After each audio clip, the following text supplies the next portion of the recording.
We hear from so many marriages out there that are broken, and many of you come from families that were broken as well. And so a lot of times when marriages get into that situation where they feel like they're broken, the only example that they have is the broken family that they came from. And so today we want to talk about just what do you do when you feel like your marriage is broken, and how can you make sure that you don't give up on that marriage so that you can continue to change everything about your family tree. So stay tuned.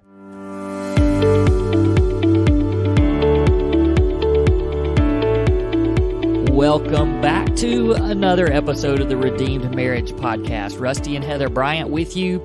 We are at the very end of February, and so by the time that you listen to this, it might actually already be March. I mean, hopefully most of you are just sitting on pins and needles waiting for our episode to drop every Monday morning. And if that's the case, then it's February 27th. February 27th. No, we do have so many of you that faithfully listen to us. We put our podcast out at the same time every Monday. If for some reason you're not following us on not a social media platform, a podcast platform, make sure that you do that you up wherever that is on that particular platform. Just hit the follow button. That way you get our podcast every Monday, and then you don't have to wonder, when were they talking about this? Were they talking? You're just right there on schedule. Yep. So if you're listening to this on schedule, February 27th, we are at the very end of February. We have been doing our prayer challenge, and it has been so much fun. The coolest thing about this is, just to give you a little glimpse into our world, we ended up with about 110 names that we put on our prayer calendar. So literally hoping for 28. Yeah. So we ended up with 4 to 5 couples on every day during the month of February. And by the end, because we started, and I think there were like 3, I think we started with 3 on every day. And then we kept adding after those first few days. We ended up, some days had 5 couples. And what we did was we took the message that they gave us. So some of them were very lengthy, lots of detail, told us everything going on in their marriage, which was awesome. And some were just, hey, it's too much to tell. Yeah. And just pray for my family, which is awesome. But we copied and pasted those into the notes section of our calendar.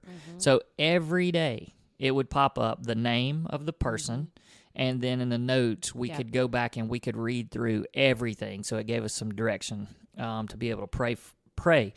And it has been so cool because we actually took the time to reach out on that day and tell everybody that was on that day that we were praying for them. And just to make that connection with our listeners, I've already said this before. I think of the 100, I think it ended up 107 names. And of the 107, I think we knew 2 or 3 of them. Yeah, personally. Yeah, personally. So they're literally just from all over the world. And so it was incredible. So thank you for... Lots of fun. Yeah. And I'm going to tell you, if I had something big that I wanted prayed for, there are, I was going to say 3, but really even just 2 people that without a doubt I would say, please pray for this. Like, pray for this. No, I think there's 3. There's 3 that I would just have to say. And Rusty, without a doubt, you're one of those people. Your prayer life is something to be admired, and I look up to that. And I just want you to know that I want our listeners to know that we haven't taken this lightly, that it hasn't been flippant, that you have been prayed for by name and taken before the throne of God daily. Wow. So Thanks. Yeah. So well, and we don't want to stop praying for people. No. I mean, it's great because now we kind of have these names kind of etched in our mind, and so and a lot of you interact with us on social media, at other times, which is Yeah. great. So we feel like we know so many That's of right. you, and it's And really it's a cool. sweet reminder too, just to pray. And when we look, see names. don't stop asking us to pray for you. If you want to just send us, we answer every message that comes to us. So send us a message if you've got something we can help with. All right. Well, sorry for a little That bit. lengthy I know, but man, I don't know. It's been really good. Yeah. So, and I really do want our listeners to know that, as our podcast grows, as our ministry grows, there's lots more. Used to, it was like we could say, did you see we got a message today? That was so great. And that's awesome. And now that it's grown, though, we have not stopped taking every single one of them seriously. Well, and you'll send me, he'll send me screenshots during the day and be like, look at this message, So it's not like we are like, oh, now that we get more messages, we don't take time to read them. Right. We do. Right. They're very important to us, and we take them very personally. Yep. And hey, I'm going to slide one more thing in there. If you have gotten something that has encouraged you out of this, we just want to ask you, please go to Apple Podcasts, what most people listen to this on. Go to Apple Podcasts, give us a rating. All you do is scroll down to where you see those little stars. Mm-hmm. Click on a star. You can be honest. Click on a star, one of those stars, hopefully 5 of those stars, but just click on it. And if you've got a second, leave a review. We keep saying the reason why we do this is because the reason why we ask this is because it helps other people to see our podcast and get in front of. And we're not the only people that say this. I was actually listening to Levi and Jenny Lusko's podcast today. They asked for people to do it because they said it just helps more people to. Okay. And if you are that person that just keeps hitting 30 seconds till we're done with that, we're done. We're done. Let's talk. All right. So here's what I want to talk about. Man, I feel like, okay, so all these people we've been praying about, so many of them, and not all. We had a lot of them that were just like, hey, we're in a good place, but pray for us. But a lot of them are, man, we're a mess. Yeah. So I would say 80% of them. Yeah, sure. And probably a lot of people that listen to us, that's why they're drawn to us. Sure. Because that we were a mess. We have the story We're still a mess, let's be honest. We are. But we had the story of infidelity. Now people can see the hope in the marriage that we currently have. And so I think that we attract that, obviously. So the brokenness, we live in this culture that people don't fix broken things anymore, like around the house or anywhere. It's just easier to throw things away. And I think we lost this art of your granddads, our granddads being the fixers. They would just, if something was broke, it never occurred to them, well, let's just throw it away and go get something else. It was, I'm going to fix this thing. Or at least they're going to attempt to fix it. And the perfect story that I have for that is my grandfather, my pop, he was a fixer. I mean, the dude, he had the old shop that was the tin shed, and he had every tool that looked like they had been around since maybe Jesus was using them, but they worked and they did the job, and they gave us a car one time. My grandparents gave us a car. Not us, your family. Yeah, my family, sorry. When I was like a little kid. And the windshield wipers had gone out in the car, and so he fixed the windshield wipers by taking the little on-off switch from a Mr. Coffee maker. So I don't even know. Do they still make? Does Mr. Coffee still make coffee? Yeah, okay, it's a brand of. But everything's digital now, so you just push buttons. Yeah, but this was just like an on and off, like a kind of like on a power strip. Where you would do the on and off button, like on a power strip, like a light switch. Yeah. Although light switches aren't really like that anymore, a lot of them. But this was just an on-off switch. And he rigged that joker to where you just flip that Mr. Coffee on and off, and the windshield wipers would come on. Yeah, he did. And so we called the car. It was affectionately known as Mr. Coffee. But I just think about how many things he was able to save and salvage by just fixing. Yeah. And I didn't necessarily grow up like that with my dad. My dad was not a big fixer. I mean, he's always been incredible in so many areas, but that was not one of them. Mm-hmm. So I didn't get that from him. But so I didn't necessarily learn to fix things instead of throw them out. But I do like to tinker with that and mess around and try to fix things these days. But it's not even just that. I think that even today, we just live in this society where it doesn't even have to be broken anymore. It's just, oh, that's better. Yeah. They've got a new I mean, holy cow. Apple and the phones. Yep. I mean, like they do it on purpose. Yes, that's how the whole marketing of it is, man, we got something better, and if you don't have it, then you can't do X, Y, and Z. Yeah, well, and then they make it easy for you by just saying trade it in. Trade in your old one. Right. And we'll give you a new one for whatever. Yeah, you got to pay a whole bunch of money. But they make it easy, right. quote, quote, easy. And most things start becoming obsolete so that you have to buy something else. So we're just in this culture where what you had is not good anymore. If it's broken, you can't fix it. Don't fix it. Don't try to fix it. It's probably more expensive to fix it. Throw the thing away. And I think that that's how a lot of people think about marriage. One of my favorite things that Craig Groeschel says about divorce is he says, getting divorced because you ran out of love is like selling your car because you ran out of gas. You talked about Mr. Coffee and how your pop would just fix it. And then we talked about Apple phones where you just trade it in. But I love thinking about a car that runs out of gas. When your car runs out of gas, you don't go get a new car. You just put gas in the tank.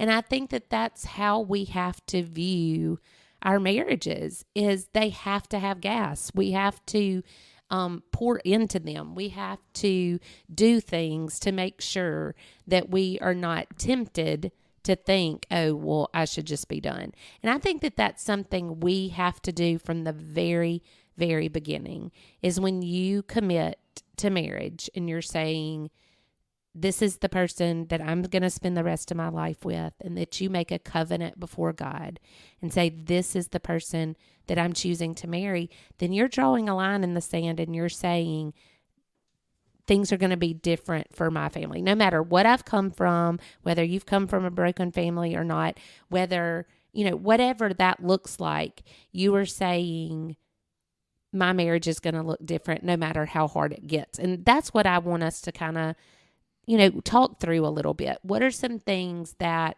we can do to make sure that we don't have the mentality of this is getting old and so I'm done with it. Yeah. But being more intentional about what can I do to make sure that not only our marriage lasts, but that it's a great marriage.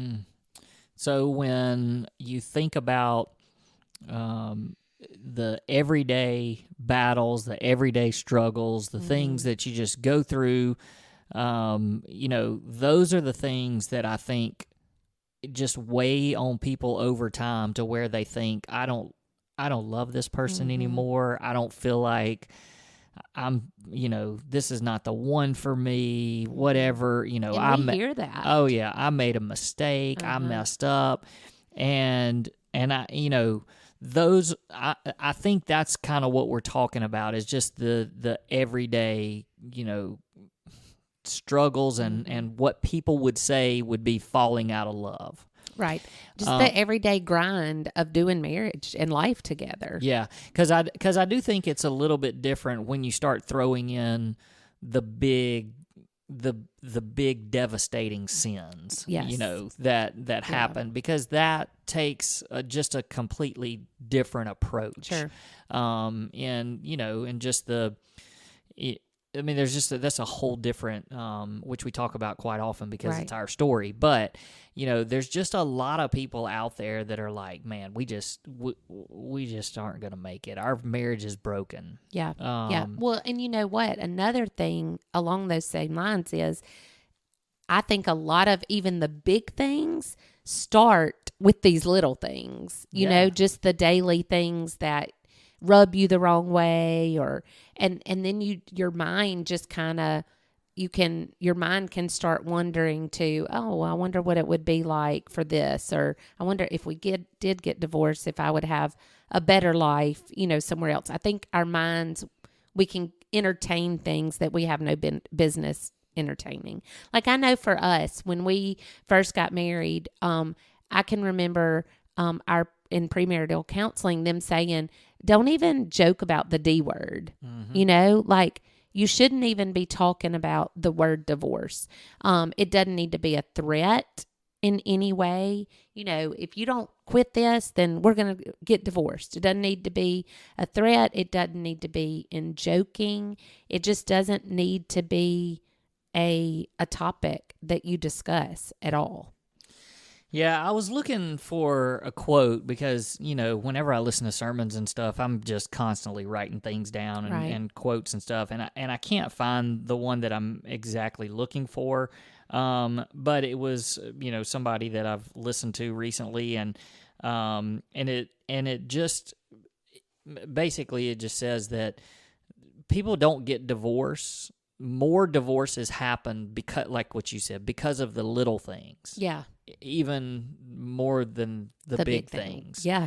And, I can believe that. So, the big things happen, and sometimes marriages don't stay together, but a lot of times people will, bow up and fight for those things. But it's the little things that start kind of weighing you down and nagging on you and just getting to the point. And, how many people do we see that are like, we're going to wait until the kids are gone, and then we're just going to, then it's okay if we get divorced, or, if our kids are old enough to where they can handle it. And I'm telling you, it just changes your family tree.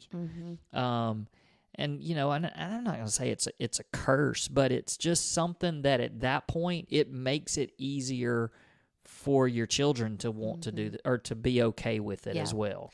Do you think though that there's kind of this ebb and flow to it, and for families, because like the people, like I have a really good friend that her parents got divorced when she was young, and she was like, because of what she saw, she was that more determined to make her marriage work. Yeah. Because she was like, my parents went through divorce and it was awful. It was awful for me, and I'm not doing that to my children, I think that people do that, and it probably does. It keeps some of them together because they want to change their family trees, just like what we're talking about. But I do also think that there's some that probably start off their marriage like that, and they're like, we're not going to do this because my parents did. But then as they go through it, and it's like, well, this is not what I thought it was going to be.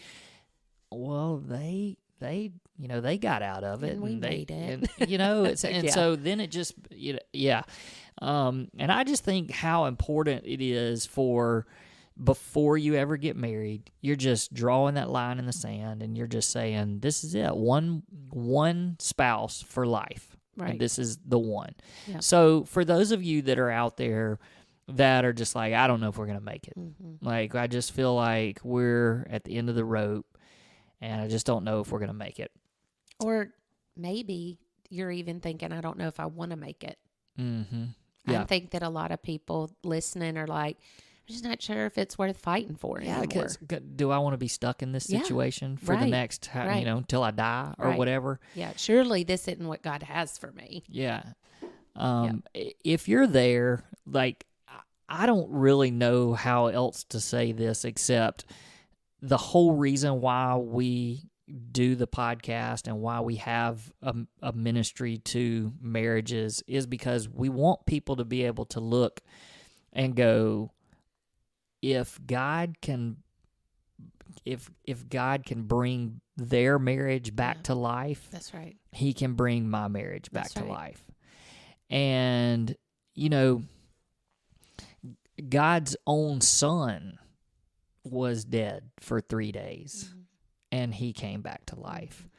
And our marriage was, look, when you face something as big as infidelity and you can survive that, then, it should be a picture for people to go, okay, we can make this too. Yeah. And not just that, because I don't think people look at us and go, well, they stuck it out, good for them. Maybe we can stick it out too. It's not sticking it out. No. Like, we didn't just say we're going to stick this out. We said we're going to make this marriage the best that we can be. That's right. That's right. And because that's what God's design is. His design is for marriage to be a beautiful thing. Mm-hmm. Like he's not a God that's like, y'all got stuck in that one. Mm-hmm. Like, his desire is for us to have relationship with our spouse that is a beautiful and an encouraging thing. In scripture it says that he comes for his bride. Like, it's just like our relationship with him. He wants that to be a wonderful thing for us. Mm-hmm. And so because of that, like, we have to ask for that. We have to ask for him to bless our marriage, and which is why we're doing this P28, yep. Asking him to bless these marriages. And, that's one of the things that's been real encouraging for me.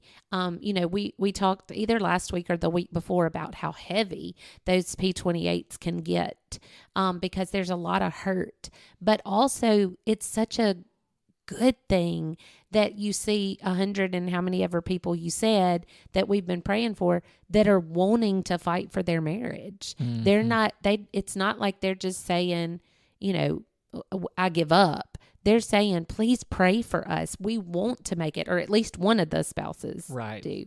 And so in that, just thinking about some ways that it can be such a turnaround in your marriage. And one of them for sure is not using the word divorce. And then I think another big one is getting your eyes off yourself. Mm-hmm. It's not about your happiness all the time. Mm-hmm. Like, it is about the fact that you have been chosen to be a helpmate and a servant to your spouse, and to serve them well and to walk well with them through this thing called life. And I think that a lot of times we get stuck looking at what the marriage is doing for us, and it's not meeting my needs. And that's just a very selfish way to look at marriage, instead of being able to look at it and say, how can I be the hands and feet of Jesus to this other person? Mm-hmm. How can I serve them well? Sorry, I'm talking a lot. But the other thing that I was thinking along these same lines is comparison is the thief of joy, 100%.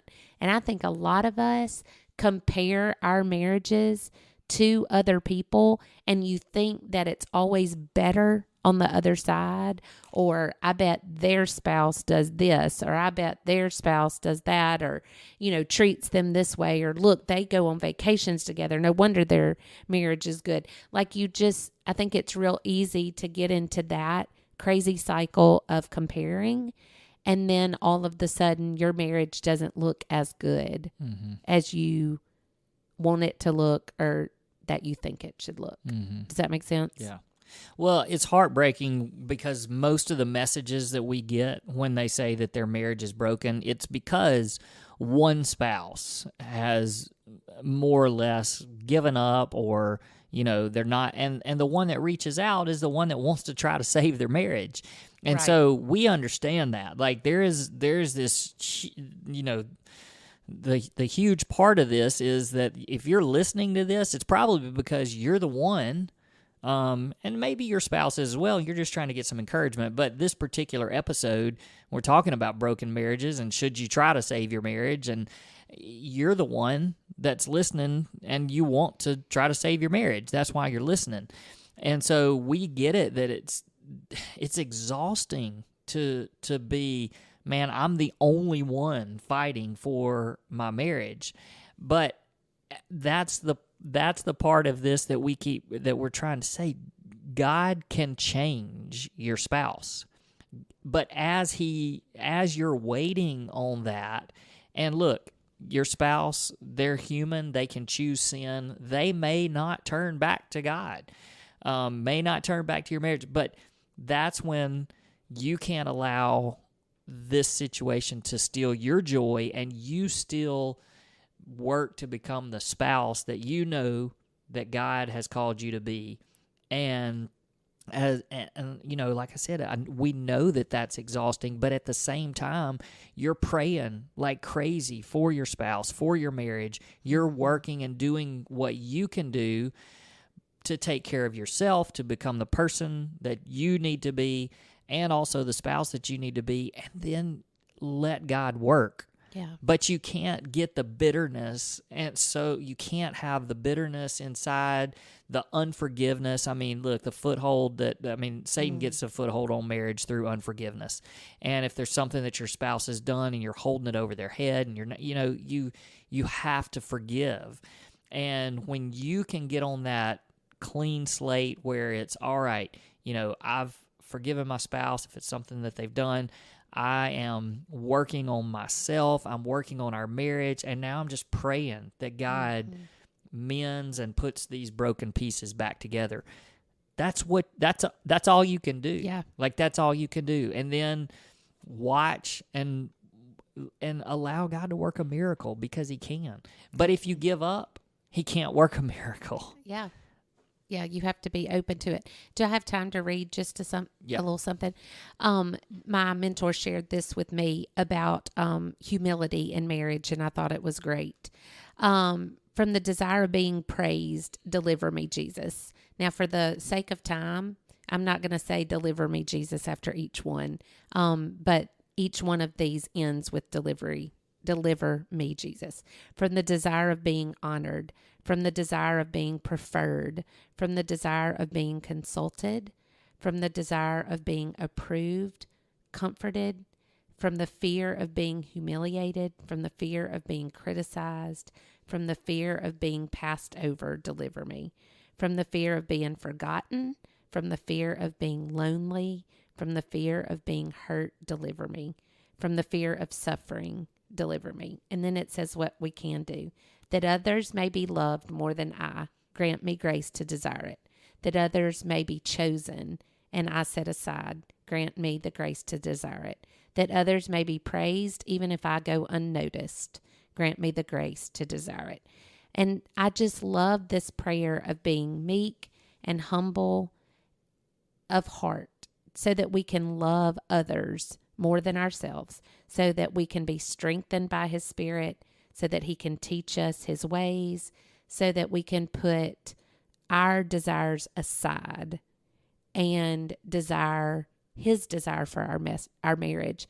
And we know that what he desires for our marriage is for our good. And so in order to do that, we have to be able to call out to him and ask him to help us get our eyes off of ourselves and to be able to pour out ourselves to our spouse. That was a great point and great way to wrap this up. And there's somebody out there listening that is trying to decide, do I just throw away what I think is a broken marriage? Or do I try and do all that I can to fix it, just like our grandparents used to do with stuff? And I just wonder, too, how many of them went through really, really hard parts of their marriage that we don't even know about. I'm sure. And marriage problems aren't new to our generation. And they fought through it. And so I'm, my challenge is to that person that's out there that's listening, and you need somebody to say, keep fighting for your marriage. I'm saying to keep fighting for your marriage, because 11 years ago, I definitely had a choice, and I had a real reason to walk out of our marriage, and I chose to fight. And so much of that too is that Heather chose to fight. She chose repentance. She chose to change her heart and allow God to change her heart. And I just think how different things could be. And today I was listening to a podcast when I was out walking the dog, And there was a couple that's a pastor and his wife, and they were talking about their 6 kids, and they had homeschooled them, for all these years, and now they're gone. Like, they've graduated, they're off either college or getting married or whatever. And that kind of stuff used to cause me to get a little anxious, and I know there's people out there that are like that. They're like, oh my gosh, what am I going to do when my kids leave? But because we, for the last 11 years, have focused on our marriage, like, we're 2 years away, year and a half away from being empty nesters. No, second honeymooners. And we're ready. We're ready. I mean, we love our kids, and we're going to miss that. We'll grieve for that, grieve that time that we've had. But, man, we are ready because our marriage is what it is. So I'm just saying, as an encouragement to people out there, no matter what you've gone through or what you are going through, you can look back one day and go, man, we made the choice to stay together, and now look where we are. And I see that every day in our marriage. And I'm so thankful for it. And it might be a Mr. Coffee fix for a little while, but then God's going to take it and make it a beautiful, beautiful thing again. Yeah. Because that's how big He is and good He is. Yeah. I mean, we had to do the little things to fix the little things along the way, but then God, along the way, just completely transformed our marriage. All right. Hey, we are so glad that you chose to spend 30 minutes of your life with us. It was an honor to speak with you. We'd love to hear from you throughout the week, so reach out to us on social media or send us an email.